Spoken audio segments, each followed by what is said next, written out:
wanted to ask you, I understand this choice must have been both political and personal for both of you. Why have you guys chosen not to run for the 2012 presidential election? Well, which one of us said no first? Who goes first? Do it alphabetically. Yeah, he went to Princeton.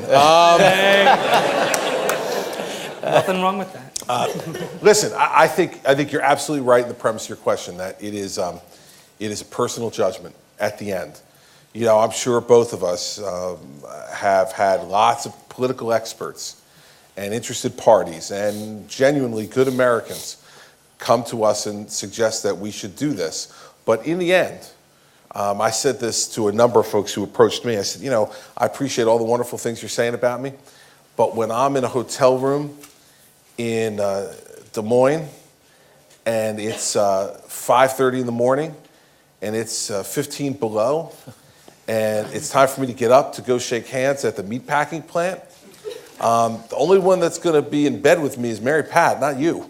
So I'm going to be out there on my own.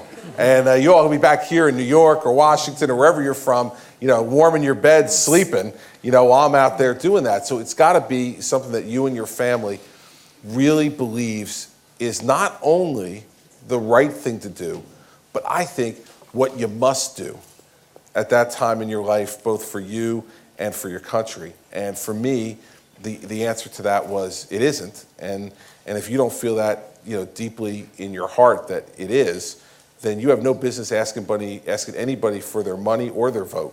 And that's why I said, you know, no.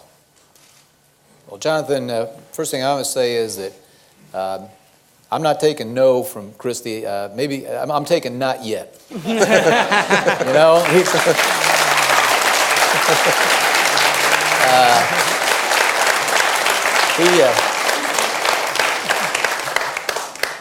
he's newer at this business. He's got he's doing so many good things for your state, and your state needs him to keep on. And I respect completely. Although I think it'd be a great thing, but I respect completely.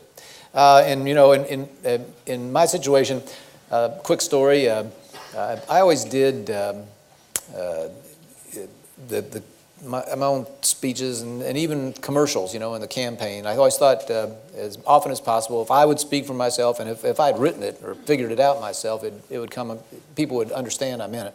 And so the very last one, a year out, I knew what the last message of the second campaign would be. So I stood on a town square somewhere. I said, whatever your outlook on politics, I've got some really good news.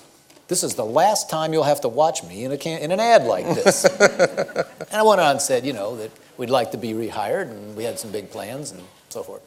And that was, and then ultimately was, my point of view. I had never aspired to elected office before, and I didn't aspire to it then or after.